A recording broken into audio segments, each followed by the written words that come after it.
이 그림은 우리가 살아왔던 것 같아요. 건강에 대해서, 관계에 대해서, 자금일 굉장히 위태로워 보이지 않습니까? 그림 자체가. 안녕하세요. 유니타스 라이프의 권민입니다. 오늘은 테트리스를 가지고 좀 나눠보려고 하는데요. 50대 인생 결산. A 그림 같은 경우는 이제 거의 다 웬만큼 써놨는데 저 한 가지 그림을 한 가지 그 블럭을 못 썼는 바람에 망친 거고요.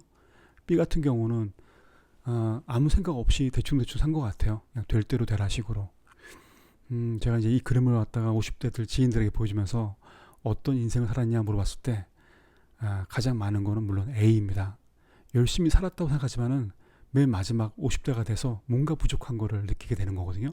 내가 어떻게 살았지? 왜 살았지? 내가 좋아하는 게 뭐지? 열심히 살았는데 나한테 왜 이렇게 부족함을 느끼지? 대부분 테트리스 A형을 따라서 산 것입니다. 우리가 노후 대책, 은퇴 계획, 노후 준비가 있죠. 이제 그것들을 전부 다 돈으로만 다 생각을 하고 있어요. 어느 정도 돈이 모이면은 이것들을 다 끝낼 수 있다. 준비할 수 있다. 그래서 나머지 50대 인생을 또 돈을 벌려고 합니다. 물론 많이 벌지 못하죠. 대부분 다 일용직이거나 기능직이거나. 근데 그거에만 집중하다 보면은 다른 걸 보이지 못하게 돼요. 그걸 보통 우리가 터널 비전이라고 하지 않습니까? 터널 비전은 너무 집중한 나머지 주변을 보지 못하는 거예요. 그러니까 50대가 되면은 과거를 돌아봐야 되거든요. 과거에서 내가 어떤 일을 잘했고 어떤 일을 아쉬워했고 그러면서 아예 목적은 무엇이고 내가 할 수 있는 일은 어떤 것인가 그것들을 고민해야 되는데 계속 미래에 돈을 벌어야 된다 그 생각 때문에 주변을 보지 못합니다. 지나친 재정적 준비에 몰두해서 내 삶을 그러니까 60대, 70대를 바라봐야 되는데 그걸 보지 못하는 거죠. 그러니까 생명 연장이 아니라 연명에 추구하는 삶을 살게 됩니다. 노후 자금이라는 프레임에 갇혀버려야 되는 거죠. 50대는 노후 자금에만 집중하면은 다른 것들을 보지 못합니다. 터널 비전에 갇혀버리게 되는 겁니다. 50대들에게 이제 물어봅니다. 앞으로 어떻게 살 거냐? 그러면 대부분 다 뭐 어떻게 되겠지? 뭐 이런 말을 가장 많이 하죠. 그게 낙관적인 것이 아니라요. 어떻게 되겠지? 더 이상 생각할 수 없거나 생각할 수 있는 지식도 없고 생각할 마음도 없는 거죠. 우리가 보통 주머니쥐라고 그러는데 이제 이 주머니쥐가 건들면은 죽은 척을 하는 쥐죠. 그러니까 어떻게 되겠지 하는 거는 그냥 죽은 척 하는 거거든요. 그러니까 될 대로 되라 뭐 그런 식입니다.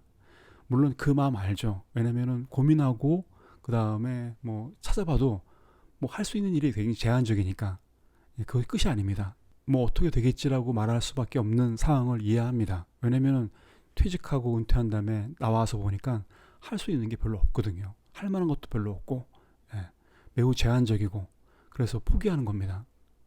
그렇게 한번 50대를 포기하는 순간 60대와 70대는 굉장히 비참한 삶을 맞이하게 됩니다. 50대가 가장 귀중한 시간이거든요. 이제 50대를 맞이했다면 아니면 50대라면은 반드시 50대 질문을 생각해야 됩니다. 이건 제가 뭐 여러 번 말씀드렸던 것처럼 더 이상 일하지 않을 때 나는 누구인가? 더 이상 일하지 못할 때 나는 누구인가? 이 부분이 너무 중요한 거죠. 왜냐면은 이 질문을 통해서 자기를 돌아보고 또 자기를 고민해보고 또 자기를 생각할 수 있는 시간을 가질 수 있습니다. 50대는 자기를 생각해야 되거든요. 자기 생각한다는 것이 자기만 생각한다는 것이 아니라 내 안에 있는 거, 그리고 내가 살아왔던 거, 또 내가 추구하는 것들을 다시 한번 돌이켜볼 수 있는 시간이 50대밖에 없어요. 다시 나가기 위해서는 그 시간이 꼭 필요합니다. 그 시간을 갖기 위해서는 이 질문을 가져야 되고요. 이 질문을 통해서 자신이 내가 누구인지 그리고 또 어떻게 죽을 것인지 또 어떻게 살아야 되는지 이런 것들을 갖다가 생각해 볼 수 있는 시간입니다. 50대는 죽음을 두려워하지 않고 완성을 생각해야 됩니다. 이거는 미국 원주민의 그 이야기인데요. 죽음을 두려워하지 말고 완성을 생각한다. 그러니까 죽음이라는 것이 인생의 끝이 아니라 오히려 그걸 통해서 내가 완성된다고 판단한다는 거죠. 이것을 생각할 수 있는 유일한 질문. 아까 말했던 것처럼 더 이상 일하지 않을 때 나는 누구인가?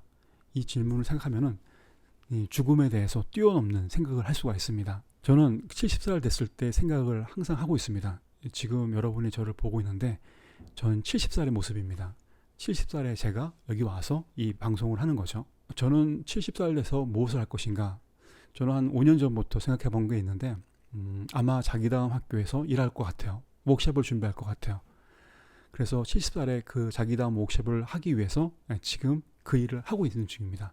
지금 제가 하고 있는 것들이 70살에 그 일을 하기 위해서 제가 지금 연습을 하고 있는 거죠. 훈련을 하고 있는 거죠. 2000년도에 나는 2025년 나를 상상할 수 있었을까? 상상 못했습니다. 그 25년 미래를 어떻게 생각했을까요? 그러니까 도저히 여러분 마찬가지일 것 같아요. 여러분이 25년 전에 지금의 모습을 상상 못했겠죠? 네. 마찬가지 앞으로 20년 후 75살의 나를 생각할 수 있을까? 2000년도에 나는 2025년의 나를 상상할 수 있었을까? 저의 경우는 상상할 수 있었습니다. 왜냐하면 2000년도에 이런 일을 하고 싶다. 브랜드에 관해서 자기다움에 관해서 일을 하고 싶다라고 생각을 했고 그런 일을 하는 사람처럼 살았기 때문에 돌이켜보니까 그런 일을 하고 있더라고요. 따라서 우리가 70살, 그러니까 완전히 노인이 됐을 때 어떤 일을 할 수 있을까 상상하지 말고 그때 하고 싶은 일을 지금 하면 됩니다. 50대라면 미래만 생각해야 됩니다. 더 이상 일하지 못할 때를 인정하고 준비해야 됩니다. 분명히 이런 날이 올 겁니다. 50대라면 최소 아무리 길어도 10년, 15년 물론 돈을 벌겠죠. 생각한 것만큼 벌지 못하겠지만은 일자리는 있으니까요. 하지만 그 이후도 삶이 있지 않습니까? 그때 나는 무엇을 할 것인가? 그거를 준비해야 됩니다. 이 그림은 우리가 살아왔던 것 같아요. 건강에 대해서, 관계에 대해서, 자금일 굉장히 위태로워 보이지 않습니까? 그림 자체가. 만약에 더 이상 일하지 않을 때 나는 누구인가를 생각하지 않으면은 계속 이렇게 돌을 쌓아 올리는 겁니다. 바람이 불거나 아니면은 누군가 건드리면 무너지는 거죠. 더 이상 일하지 않을 때 나는 누구인가라는 질문을 대답하지 못하면은 결국은 또 우리가 그동안 살아왔던 방식대로 살게 됩니다. 무너지는 거죠. 60대가 되면은 바람만 불면 다 무너지게 되는 거죠. 그래서 다시 한번 50대가 되었다면은 이 질문을 고민하고 그리고 또 대답을 가져야 됩니다. 인디안 서머 스쿨 때 이 질문을 가지고 같이 한번 연구하도록 하겠습니다. 고맙습니다.